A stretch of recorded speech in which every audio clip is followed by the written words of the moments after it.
Friend and Friends, the podcast for Beach Boys. Hey. Everybody go surfing. Is that Beach Boys? Yes. I think it is. Yeah. I'm GayFatFriend, a.k.a. Todd, your host. And joining me, as always, is my teeny tiny, beautiful, adorable, microscopic husband, Rob. Hello. Hi, babe. I keep getting smaller, it seems. Well, you're just teeny tiny. You're withering away. But it is funny that you went into the Beach Boys because I think we may have talked about this before. I'm someone who did not grow up listening to the Beach Boys. Yeah. So, I knew, there are a handful of big songs that were always everywhere. But, I did not grow up listening to the Beach Boys because, and this is just a fun fact, they sang in a register that my mom did not like singing along with because it was too high for her. I can see that. Not from your mom, but just as a person who consumes music. Yeah, and as someone who's just she's like, I don't want to sing it down in my register. She's like, so they were just too high for her. And she was like, don't care for their sound. I totally get it. It's kind of funny. It's just one of those things of never grew up listening to the Beach Boys for that very specific reason. Meanwhile, Beach Boys were pretty high on the list of music my dad liked because I'm pretty sure my dad was the exact same age as the Beach Boys or right underneath them. They're very close. And my dad likes to sing in that upper register. That's my dad's singing voice. So we had a lot of Beach Boys growing up. I mean, and also my dad, blonde haired, blue eyed child of the 40s and 50s. Yeah. So very much a Beach Boy household. But I brought up Beach Boys because we're at the beach, boy. What? We're going on vacation. And by the time you hear this podcast, we will already be home. So don't rob us. Seriously. Well, I mean, we're already robbed. I mean, I'm Rob all the time. But yeah. But don't rob us because we're home. All right. You're not getting this podcast till we're already back in our house.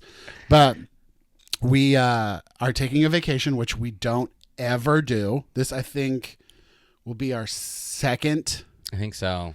Just vacation, not going to see family, not going for a wedding, not going for a funeral, no plans. Just a selfish just trip. Us to leave, go to a place, relax, come back from that place. This is the second time in almost 13 years of being together that we are doing this. And we're only doing it because we forced our hand. Yeah.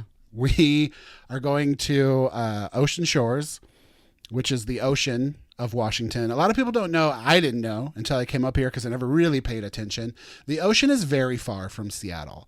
Not really as the crow flies. If you're in a plane, you could get to the ocean, I think, pretty quickly. It's pretty twisty-turny, though, but when it comes to the waterways. Seattle is on the Puget Sound, and there's tons of lakes. There's water everywhere, but the actual ocean is far away, and to drive there is about 3 hours. It's going to take us 3 hours to get there.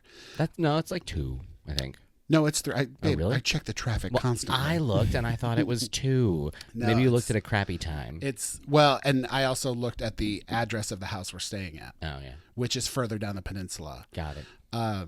So yeah, it's going to take about 3 hours to get there. Plus, we're stopping halfway through in Olympia to get Carl's Jr. Beam, beam, beam, beam, beam. Seriously, it's been too long. Seattle has what? Nothing. So, but luckily, literally halfway in Olympia, we can stop and have burgies. Yeah. And the cool thing about this vacation is that we get to take Ruby. Woo! That's the best part. I mean, that was the big attractor to this specific vacation. I mean, it's the whole reason we even bid on it in the first place. So let's do an origin story. Let's tell a backstory of how we got this vacation. Which fine, and there is supplementary content for this if you go to TikTok. Todd did a video on this a while ago. If you go to TikTok and search, I don't know, charity auction or something, and my name obviously, because I posted it last year, and I post too much, so yeah. it's you're gonna have to scroll way back if you want to see it. It's a good one though. But if you search my name, GayFatFriend with benefit, dog benefit, it was called the bark benefit, so maybe that. But yeah, so last year, so super backstory, we adopted Ruby from a charity, a dog charity in rescue in Seattle called Saving Great Animals.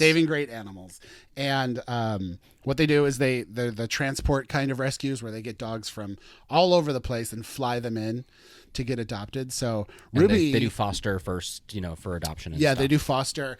They, it's kind of an interview, get to know process. It's not like just going to the pound and getting a dog. They have to do a 2-week test run in the home with you, and then people have to interview and stuff. We kind of had a foot in the door, leg in the door. We had a leg in the door, which is that common saying. Yeah, that's the thing that people say. That's a normal human phrase. We had a leg up, and a foot in the door. There you go. We played it by ear, and we had our eye on the prize. Wow, there's a lot of body parts. Had a fish in the bush and eggs in several baskets. I mean, I guess women have eggs. But no, so we had a leg up because Rob's boss volunteers for the charity, and so she already knew us and kind of did like a pre-interview with us, knowing that we're legit people that know how to take care of dogs and love dogs and stuff like that. Well, and my boss was the original foster of Ruby.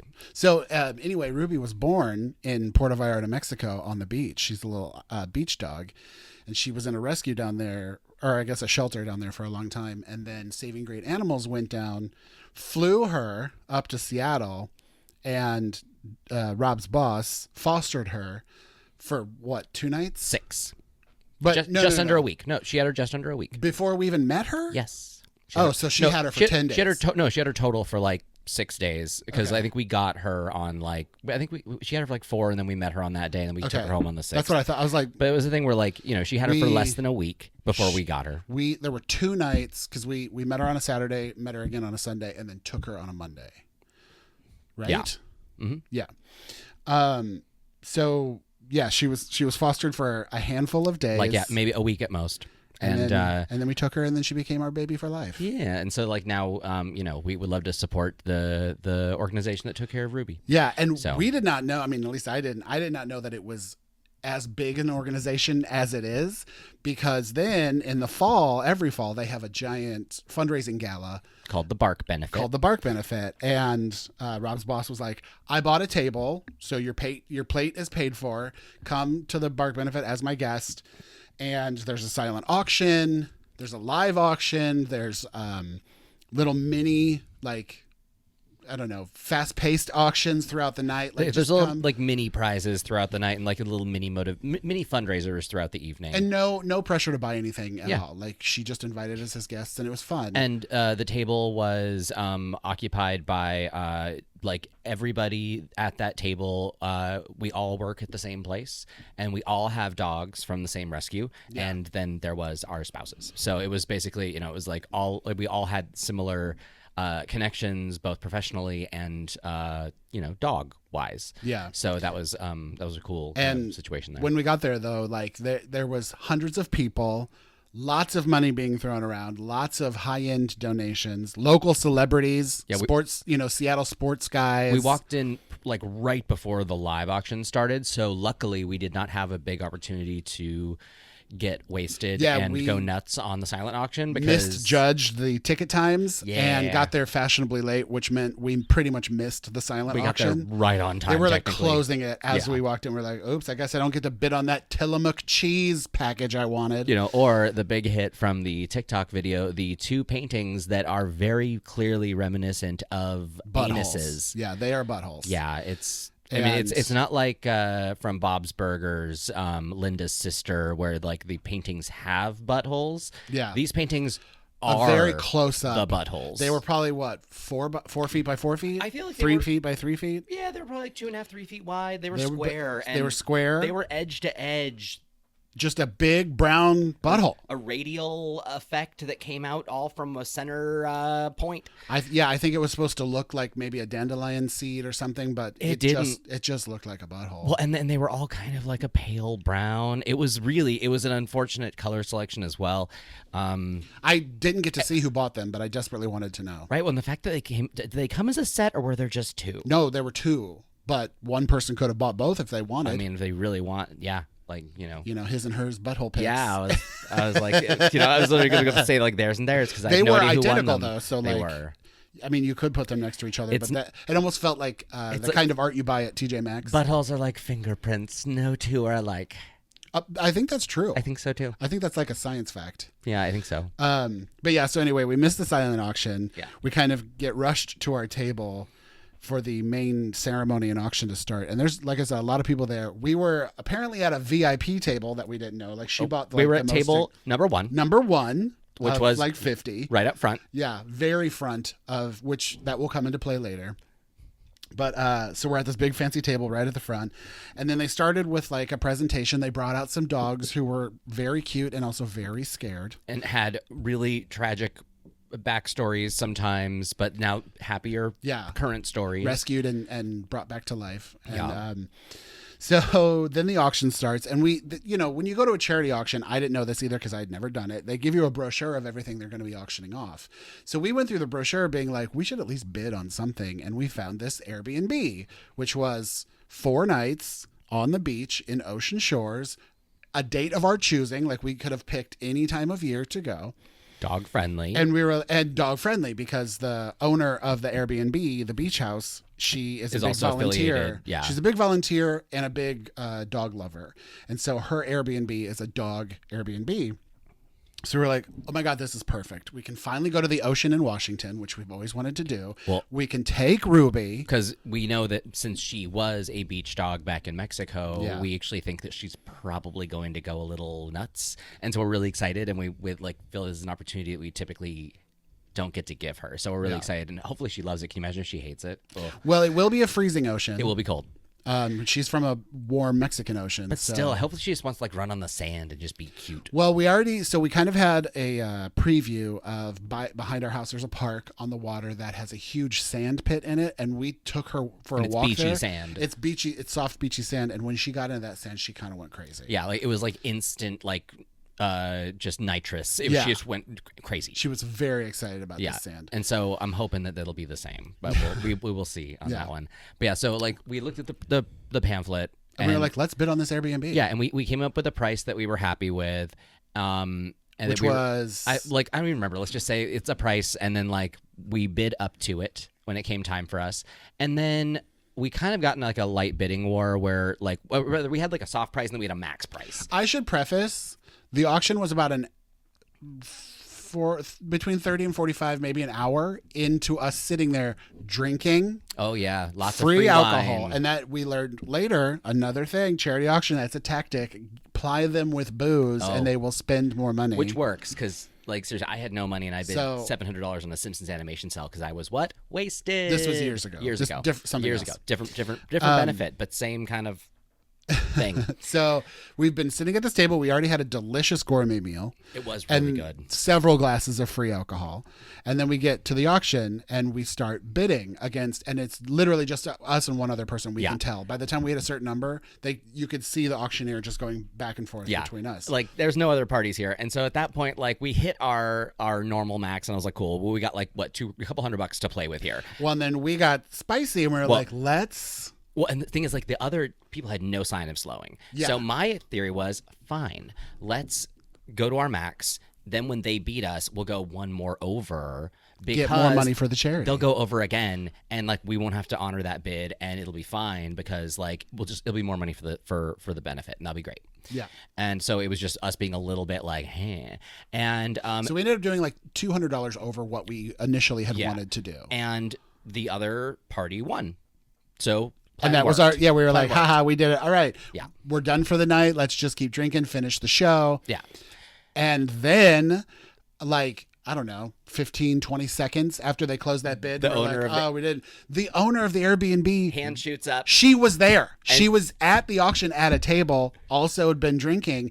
And she goes, well, if they want to honor their bid, I'll throw in another week for free. Yeah, I'll just do a second stay. As and if we there were was like, two of them.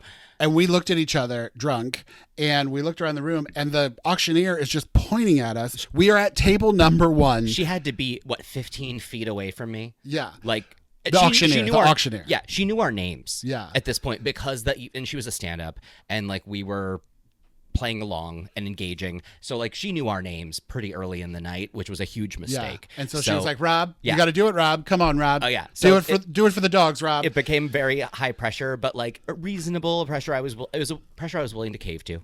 And then we were like, oh shit, we can't say no. Yeah. Like, had that other person stopped, we would have won the bid. So we were kind of backed into a corner. So we were like, okay. So then we bought this very expensive week at an Airbnb on the ocean.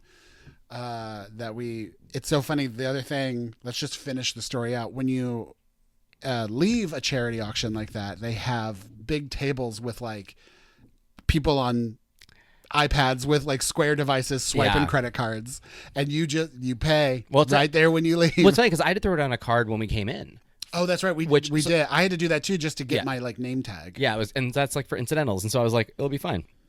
No, like I still had to process it, which, oh man, it hurt all over again signing those papers, but you know. Yeah. And they're like, congratulations. And then they charge your card and we're like, whoops. But also it's one of those where, you know, it's nice, like over the certain value of what it was worth, my company matches that donation as well. So like, really, I mean, it is a thing where honestly, like as much as it kind of stung for a second, it's so beneficial. And so Rob's good. job almost does like a 401k kind of contribution scheme with charity donations. They do nonprofit matching. They do nonprofit matching. So yeah, it's really great.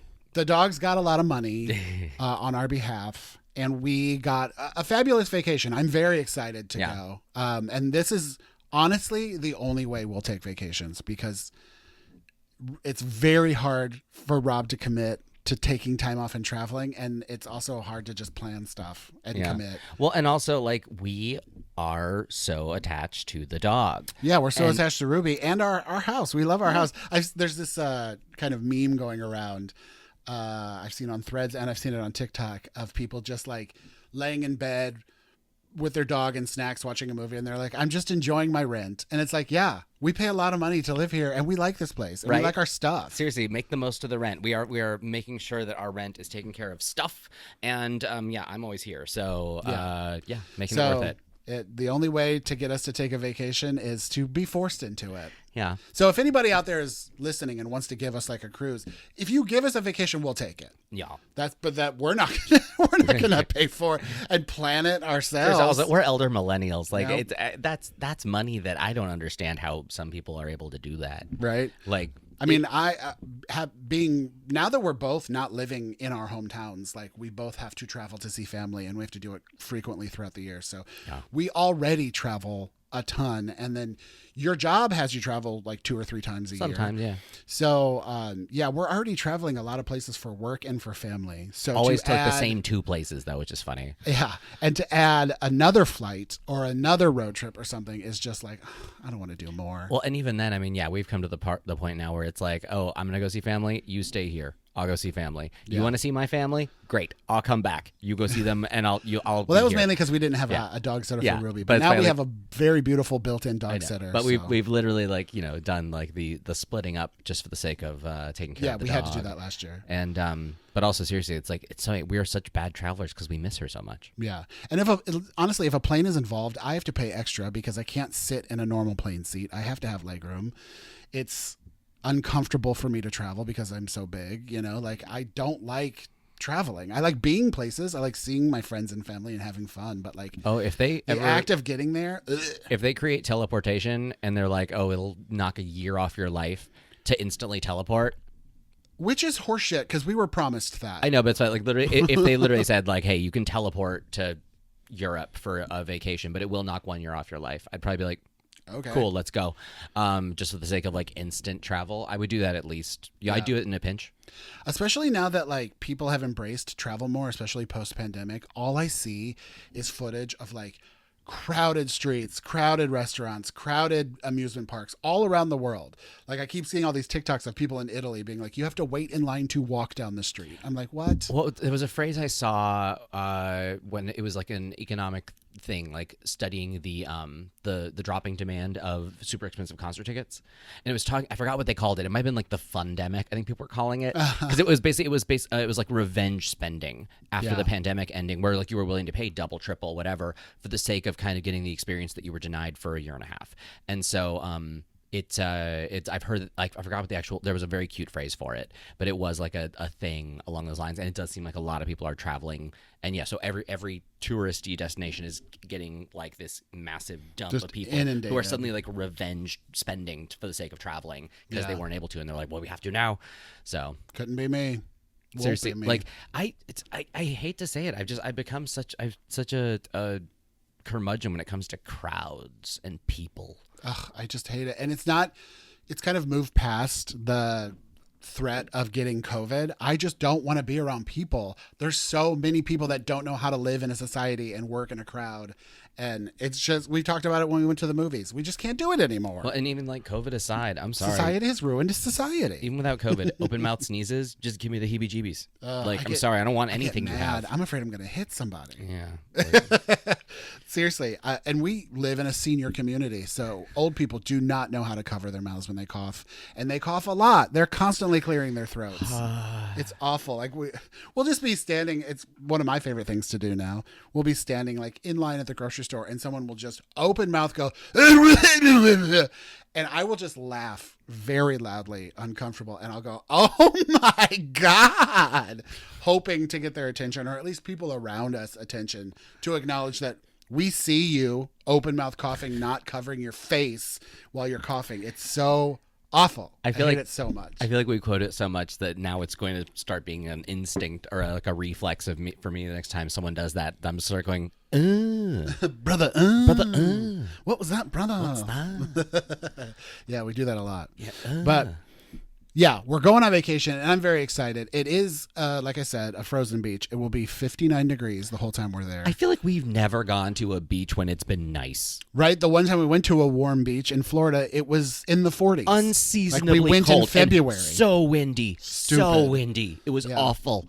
And of course, like, living in Southern California, I'm sorry, those beaches are cold. Or the ocean is cold. Yeah. And, like, it has to be so unbelievably hot out to warrant wandering into that water. Yeah, you get used to it pretty quickly, but it is still stinging cold. Oh, yeah. And also in August. often disgusting, depending on what beach you're at. Every single sewer drains into the beach. Manhattan beach, LA. for sure. Yeah. Yeah. And so it's one of those, where it's like I've swam in the beach once, and that was in Costa Rica because it was like warm and lovely, both out of the water and in it. And if the beaches in LA aren't covered in sewage, they're covered in tar balls and oil. So there's literally no clean beaches in LA. You just have to suspend your disbelief of going to a clean beach in LA. But the beaches are beautiful. Yeah, but they're freezing cold. Yeah. So yeah, Ocean Shores, it's a frozen beach community. But I'm very excited. We're going. I went to the liquor store yesterday and I bought 6 bottles of wine. So we'll have plenty of wine. We're gonna do puzzles. He's been media planning this vacation for over a week. I've been pulling old, because I want to watch like old movies that we haven't seen in a long time. While we do puzzles and stuff, just like during the day, just to like have on. And then there's a handful like Notting Hill, Rob's never seen, which blows my mind. So we're finally going to show Rob Notting Hill. My life will finally be complete. I'm ever so excited. You're going to love it. But yeah, so we're going to do puzzles. We're going to eat snacks. We're going to drink wine. Apparently the beach is huge and very compact, so you can drive your car out on the sand and like park in the sand and kind of just set up your own little camp, which I'm very excited about. It's funny. That sounds so appealing, but like until I see like a Camry out there, I'm afraid. Like we have like the only I feel like we have the only SUV in the entire state of Washington that is two-wheel drive. And no, I watched on YouTube. There's just regular cars. And so it's like, I was like, I feel like until I see like a Civic or a Camry or like a Geo Metro hanging out on this beach and able to leave, I'm like super worried, but I'm sure it'll be fine. Well, and also because, I have OCD and I'm a Virgo, I've been checking the weather for about 2 weeks. And watching YouTube videos. I watch YouTube videos and prepping, and it has not rained there, so the beach should be like dry and compact and nice. And yeah, a lot of people, you just drive people drove smart cars out there. You can just drive a car out on the sand and set up shop. I'm so excited to see Ruby on the beach in the water to see what she does. Yeah, I bought one element, of those. Probably. I bought one of those 30 feet training leashes. So she's not an off leash dog, I don't think. I mean, I think she would come back to us, but she's kind of a ditz. And so if she saw like a bird or a squirrel or something she wanted to chase, we couldn't stop her if she wasn't on a leash. Yeah. She would just leave. Yeah. Those instincts are too strong. No matter how much I yell and scream. Yeah, her prey drive is strong. Yeah, it just takes over. So we got a super long leash so she can just gallop in the waves if she wants to go in the waves. We shall see. Yeah. Who knows? She could hate it. She could be afraid of it. Well, it is funny because I keep thinking like, oh, she's gonna be so much fun at the beach. That dog hates water. Like, at least, but, like I can't tell me the TikToks I've seen of dogs that, tremble in the bath and then like leap into a pool or leap into a lake the She first hates chance baths, they have. but I think that's because it's a bath. She's not a big fan of rain. And she hates the rain, but I think that's because wet lawns. It wets her paws, but also she doesn't like that it hits her back because she's constantly like shaking like nonstop when it's raining. Yeah. She doesn't like it hitting her butt and stuff, you know. So we'll see how this goes. We shall see, but it's going to be cold and it's going to be romantic, and I'm very excited. Actually, like the super, just exciting for everyone. We need to get dog shampoo. Oh, yeah. Before this trip. I will add it to the list. Because somebody tells me she's going to get a couple of baths while we're there. Well, otherwise, she's going to smell like old beach, and that's going to be gross. Yeah. And like I said, we have a 3-hour drive, and I had already planned on like buying all of our groceries here and taking them with in a cooler. But then the owner of the Airbnb, she was like, grocery prices on the beach are insane right now. She was like, stop at a grocery store before you get to the beach. And I was like, don't worry. I've already planned on bringing all of our snacks. Yeah. Which we do need to do, because I'm going grocery shopping tomorrow. You need to go through that list. I need to do a little meal planning of things you would like. I mean, I have the essentials like Chips Ahoy and bagels. We're definitely going to get bagels and cream cheese and then we're fine. Chocolate chip like cookies. We're fine. We have the basics. You're good. We have okay, the basics. cool. Like, and mac and cheese. I added everything boxed else, shells and cheese. Everything else is just gravy. Like we're fine then. Yeah, we're going to the beach, so we got to get shells and cheese. Oh wait, no, you don't like that one. You don't like that one. I mean, that's fine. Like it's all the same. You like the Kraft Deluxe. I like the elbows. Yeah, you like an elbow noodle in your mac and cheese. I do. The shells can F off. But yeah, fingers crossed. If you are hearing this podcast or watching it on YouTube, then we have made it back. We survived and we made it back to Seattle. So I'm still alive and I love you. Or no, I love you and I'm not dead. What's that from? The color purple. Oh yeah, isn't that the thing? I think that's on the note. I still love you and I'm not dead. Yeah. Well, on that note, I think that's a perfect transition into our final segment, which is What's Your Order? What's your order? I have here our trusty blue. It's your turn this time. Rip and dip. It is my turn. I have our trusty blue rip and dip shoebox filled with America's favorite food theories, situations, concepts of food. I will pick one out, and then I will say what my order is in that situation. So here we go. Without further ado, mix it up. Oh, and I got Chinese food. Bam, bam, bam, bam, bam. Ooh, this is a good one. Now, we don't get to eat Chinese food a lot because it's very expensive, and the kind of Chinese food we like isn't really available to us. Thanks, Seattle. But I will say our favorite Chinese food is P.F. Chang's. And there is one P.F. Chang's left in the city of Seattle. And it's not even in Seattle. It's up in Linwood. Because, the one in Bellevue closed. Thanks a lot, jerks. There's one in Bellevue that we got to enjoy one time, maybe twice. I think we literally went there to go there another time, and it was gone. Like, we got there, and we were like, oh, there's paper in the windows. Yeah, we had hyped ourselves up to be like, let's drive down to the mall and go to P.F. Chang's. And we finally get down there, and it's just gone. Yeah. And we're like, what? We were just here. Heartbreaking. But yeah, I love Chinese food, and I love good old just American Chinese food. Like I don't think I've ever had like authentic Chinese cuisine. I mean, I've been to Chinese restaurants in Chinatown in San Francisco and in LA, but I don't know if that's even authentic Chinese. Right? Like I don't dare. I've had dim sum. I don't dare really assume authenticity of anything that I've had because I feel like, everything I've had has been translated at some point on the menu. So like, I don't know. It just feels like, I don't know. Everything's also been kind of, shifted for American tastes to a degree. Well, it's the thing, like most like Indian food that people know was invented by like white English people, and most Chinese food in America was totally created here. It's not actually Chinese food. Yeah. But American Chinese food is the bomb. Now, I prefer a buffet because there's a lot of Chinese things that I want. Like I want egg rolls, and I want crab rangoon, and I want, some pot stickers. And then I also want 3 or 4 different main dishes. So a buffet for Chinese food is clutch. Like I would say that's what I want the most. I want that in theory. I just don't like buffets. Yeah. But I will let you do the P.F. Chang's order since that's like your pretty much the only thing you do. But I'll do my Chinese food just order. Got it. Which is General Tso's chicken. If they don't have that, orange chicken, because those are almost interchangeable. Those are pretty much the same thing. But I love a pork egg roll. I love a crab rangoon if you can find it. That I have yet to find like a good West Coast crab rangoon. The best have always been in St. Louis, in Missouri, where I grew up. But also I feel like Chinese food is that thing where like you're always comparing all Chinese food everywhere to the Chinese restaurant you grew up with. So the crab rangoon at Hunan in Warrenton, Missouri, where I grew up, is the best crab rangoon on the planet. But at least you can get the star-shaped crab rangoon, the traditional rangoons. You can get those pretty much anywhere in Missouri. Like even like shitty Chinese restaurants, they still have good crab rangoon. Out here, they're a different shape. They make them more like a dumpling, like a pierogi almost. It's very rare to find the like traditional star-shaped rangoon out here. I feel like you have to get those at like or at Panda Express, but even then, those don't have crab. Those are just cream cheese. They're not correct. So those are my appetizers, and then I always get General Tso's or orange chicken, and then I also love a broccoli beef.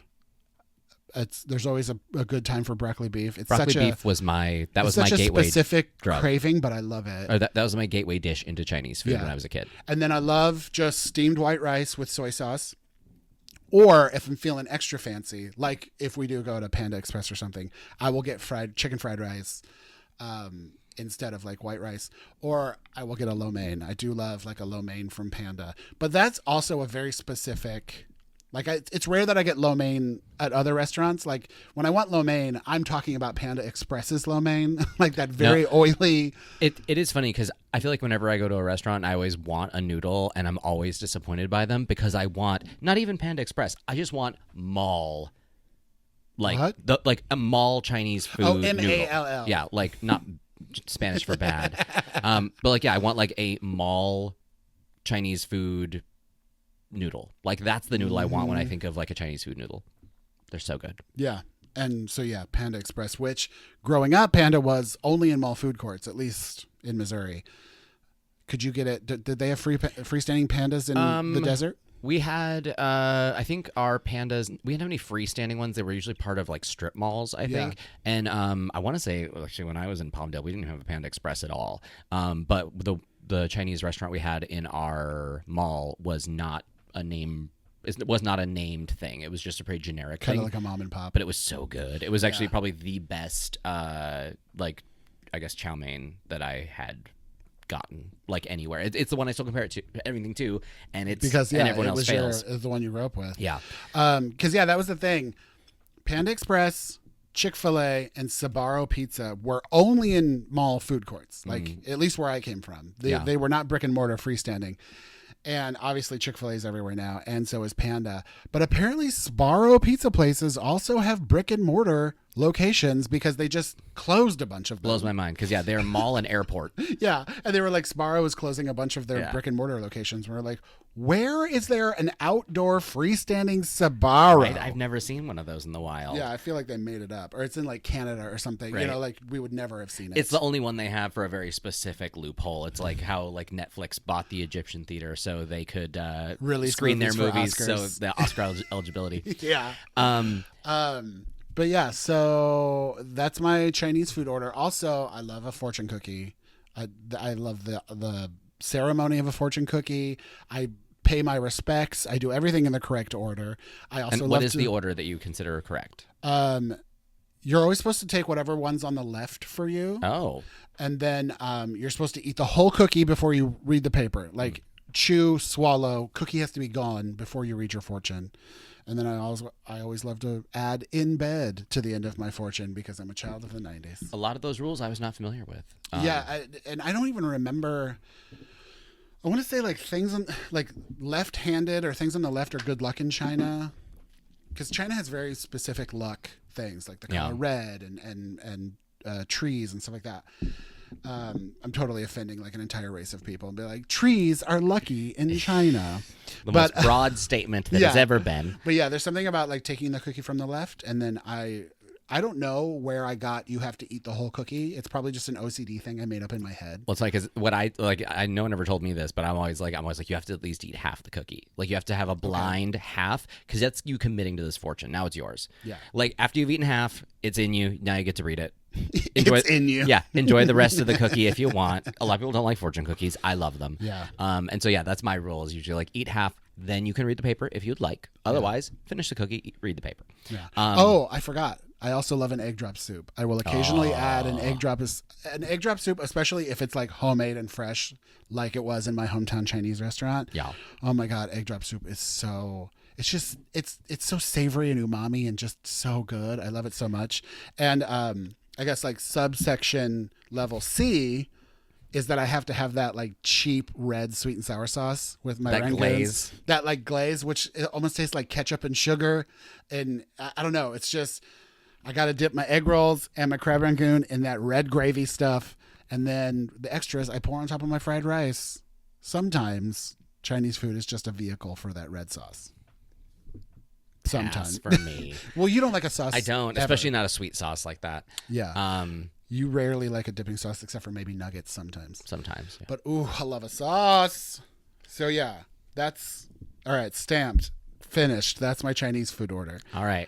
So for PF Chang's, we always do lettuce cups. I do enjoy like the chicken lettuce wraps. I do enjoy those, but they're more of a Todd mandatory thing. So good. But like I like for appetizer stuff, I love a fried gyoza or a steamed pot sticker type situation. But yeah, at PF Chang's though, one of my favorite things is that they typically have Kirin on tap, which is a Japanese beer, but it's like my favorite of the Japanese beers, so I love that there. For food wise, we always get brown rice with our stuff, and then we get their Kung Pao chicken, which like I like Kung Pao chicken from a normal like sort of standard Chinese restaurant experience, but like the PF Chang's one is a lot drier. It's very dry, but it's good. It's so good, and it's super peanut heavy. It's way less saucy, but it's got like this like subtle kind of heat. I really like it a lot.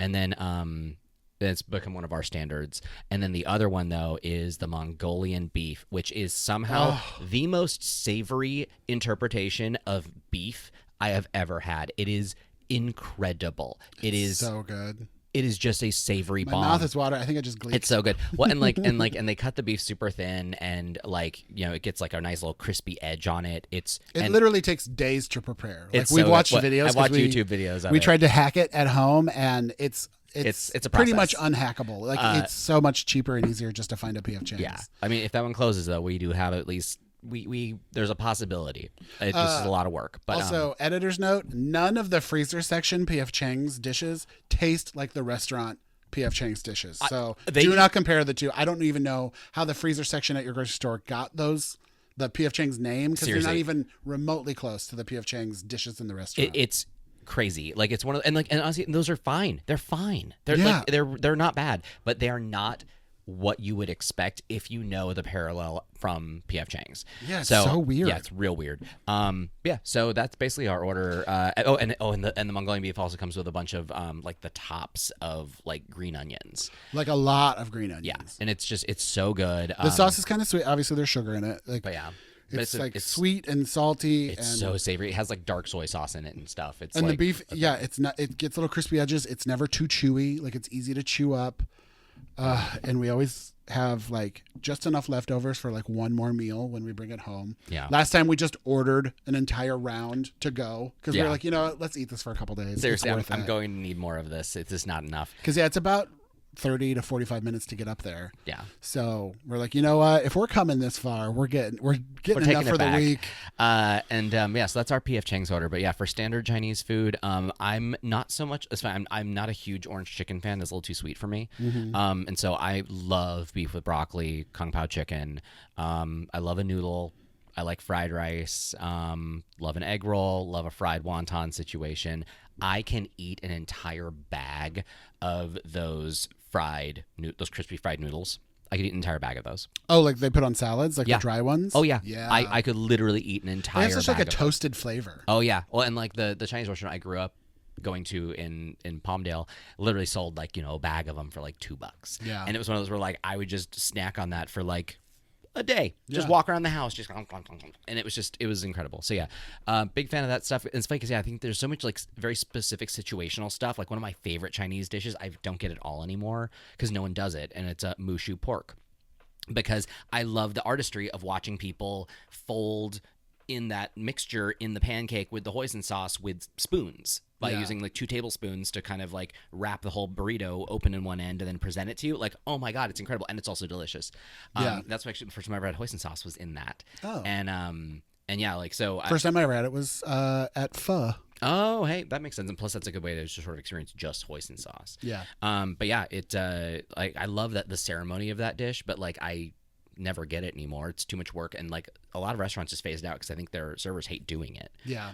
There's a lot of things that I've like seen on Chinese buffets, but also seen on Chinese menus that are very popular that I never get. And I think that's another thing. I think your Chinese order is kind of dictated by what your parents ordered for you, because a lot of Chinese food back in the day, at least where I came from, was family style. Like you would order like 3 or 4 dishes, kind of like what we do at P.F. Chang's. You order for the table a few dishes and make a plate out of those dishes. Yeah. And so my first introduction to Chinese food as a wee baby was your parents order 5 dishes and then you put them together. So, and I think that kind of dictates your order forever. And so I've never been a scallion pancake person. Never order those. But they're very popular. They sound so good. I've never had people them. love them. I never get wonton soup. I've never gotten wonton soup. I like wonton soup. I just because I always get egg drop. Yeah. Or well, I mean, like, that's yeah. So, or like even like I guess Chinese restaurants don't really do miso that often. No, that's sushi. But yeah, no, it's funny because like I was gonna say like that makes sense, but like my Chinese order is probably largely dictated by my sister, because it's funny. I was gonna say like I don't know what my mom's Chinese order is, because I think my mom's just always been one of those passive, like, well, I'll just have whatever, like, you know, the mom role of just like, well, I'll eat whatever falls out of your mouth. It's funny because the main dish in you, my family, the main dish Chinese restaurant order growing up that my family always ordered, that my brother still ordered, but I don't because we like got burnt out on it, was mugu gai pan, which is like a cornstarchy gravy chicken dish with like lots of veggies, celery, water chestnuts, pea pods. And that's like my mom's favorite dish, and she would get it so much I kind of got burnt out on it. I also don't like the sugar pea pods. I don't like just the flavor of those. They're kind of bitter to me. I've never really liked the pea pods. And the giant chunks of celery and water chestnuts. It's a lot of crunch, especially for vegetables that are cooked. They're still very crunchy. Although I will say, Chinese restaurants kept the celery stalk alive and well. Like it is a main ingredient in Chinese food, and I do love it because that's one of the biggest parts of the chicken that we get at P.F. Chang's. Yeah, it's a big part of the gigantic chunks of celery. Yeah, and as an adult, I like it now. But yeah, I remember those. We looked it up. I think it was like bok choy, not bok choy. That Chinese food in the grocery store brand. It had bok in it, or did it have choy in it? I'm pretty sure. Again, like, bok choy is a large part of a lot of the frozen stuff. Well, bok choy is a vegetable. I'm saying the brand was called bok choy, almost like pagoda. So the egg rolls in the freezer section. Anyway, there was a Chinese food brand that sold like canned stuff, and they're the ones that like make all the noodles and stuff. Almost like Ortega makes all the taco kits. This brand made all the Chinese food kits on the shelves, and my mom got the canned whatever it was. I think it might have been like mugu gai pan or something. It's like we looked this up, or it's like a 2-can job where like it's the meat and the sauce. The top had like the meat, and then the bottom had like the veggies and the sauce, and you would combine them and stuff like that. Like literally, when you told me that, I was like, that sounded like a weird fiction that I'd never heard of. I had no idea that was a way that Chinese food had ever been marketed. Growing up out in the middle of the woods, very far from a grocery store, you had to like make do. So Susie bought that a lot as a kid. Well, I'm sure it was around. I just never looked. Yeah, but the main ingredient was giant chunks of celery. So it's a bit of a gross memory from childhood, but it's growing on me, and I definitely like it at P.F. Chang's. So there's that. Is there anything else about Chinese food you want to talk about? I do feel like Chinese food is the one type of food that I've never really committed to trying to make at home. No, it's you know, there's a lot of things I will try to make at home. Chinese food is one of those where I just fried rice is about as far as I've ever gone. Well, I feel like we don't have like you sort of, I want to say like the 4 mother sauces, but like to steal a phrase, but I feel like we don't have like the 4 or 5 primary like vinegars, oils, and sauces to sort of like that are the building blocks of most Chinese food. And I feel like we'd have to just do like a full pantry stock, but to really get started. Well, I did that last year. or 2 years ago when we lived in Kirkland because we lived above a Whole Foods. So I got the rice wine vinegar, I got the sesame oil, I got the fancy soy sauce. Like I got all of the things because I was making like stir fries. Well, it's like now we need fish sauce, oyster sauce. Yeah. Like there's, a bunch of the like dark soy sauce. There's like, it's funny. Yeah. Like, I almost bought the dark soy sauce, but then I heard that that's pretty much just it's for mostly color. for color. But yeah, like, I mean, at least all the food hack stuff I've been seeing on YouTube is just like, Yeah, I haven't done so like involved. a dish. I've just done stir fries and fried rices. Yeah. Which just throwing things together. But like I haven't done like, what was the one you liked with pork? Mushu. Mushu pork? What is that? So it's like a combination. I want to say it's mushrooms, cabbage, pork in like a savory kind of gravy, like a sauce, Yeah. and it's funny because I remember like one time I tried to get it at P.F. Chang's with a good family friend, and the server clearly did not want to do it. Yeah. And like as it's soon like as tableside guac. yeah, and as soon as we put in the order, we were like, yeah, could we get mushu pork, please? She goes, oh, I would not get that if I were you. And we were like, excuse me? Because like I'd had it before and I knew I liked it. And she was like, yeah, I mean, not unless you like, mushrooms and like black fungus. And I'm like, you're literally just trying to scare me from like the things that are in this. Yeah, it's you don't delicious. Want to do your job. And I was like, no, we're good. Mushu pork, please. Like, and it was I should have recognized that there's probably spit in there now. At the time, like I was a teenager, but yeah. The one time I worked at a restaurant, I worked at a Mexican restaurant in college, and we had to do tableside guac, and it was very annoying, but also it was very expensive. So when your tip depended on the percentage of the bill, it was like, okay, cool, that's a let's do this. $15 appetizer. Let's do it. Yeah. But yeah, otherwise, tableside preparation is just it's a lot. It's a lot of work. It's not fun. Yeah. But all right. Well, normally. After we record, we usually like get cravings for what we talked about and then we go get it. But like I said, it's very hard to find good Chinese around us. So we're actually going to go to Chipotle. Yeah, it's like, and for me, it's like we had already had dinner plans, so I was dead set on Chipotle. I was bulletproof through that conversation. Yeah. Plus, it's 7:30 at night because we're recording before we go on vacation. So it is dinner time, and we're going to go get Chipotle for dinner. Chipotle. I love Chipotle. Avocado. But yeah, what's your Chinese food order? Like I said, there's things on the menu I've seen my whole life and never ordered. So well, and I feel like so many Chinese restaurants have like some of them have like hundreds of items, like just So the numbers many. and numbers of items, and it's just like, well, yeah, like I eat 5 of them. Mm-hmm. There's like a whole fish section. I've never ordered fish from a Chinese restaurant, and I know it's like a great place to go to get a whole cooked fish. Where you then. I don't know if I'm a good person to eat a whole cooked fish though. But as fine as that may be a place to go get it. When I was a kid, I always wanted to order fish to the table and you get the whole fish and be like, that's so fascinating to me. But now as an adult, I'm kind of grossed out. Well, it actually happened to me once. Unexpected. You accidentally ordered a whole fish? No, I got a whole fish. Oh. So, hey, on the Chinese theme, so in Las Vegas in the Forum Shops, there used to be a restaurant called Xinhua, which was a Chinese-French fusion restaurant that I think was Wolfgang Puck involved or something. And my favorite thing to do, because like we always went to Vegas for Thanksgiving when I was younger. And of course, I was at this point, I'm over 21 though, so younger is relative. But like my sister and I would go to the Forum Shops on Black Friday, and we'd be able to do happy hour pricing at Xinhua, which was like $8 for like 2 beers and like a thing of sake. So like we would walk out of there completely wasted, and then go to like the Virgin Megastore and go shopping. But while we were there one time, like just getting some leftovers, and like I think my sister was drinking a Mai Tai for 2. It was like a fish bowl of Mai Tai. All of a sudden, like they bring over this fish, like I think it was a catfish, a full catfish. And we're like, huh? And they were like, that table ordered more food even than they have, and there's still more, and they literally can't eat it. So they just sort of get to give it to people. So like here's a full catfish. And so like literally my sister, her husband, and I like just picked at this fish.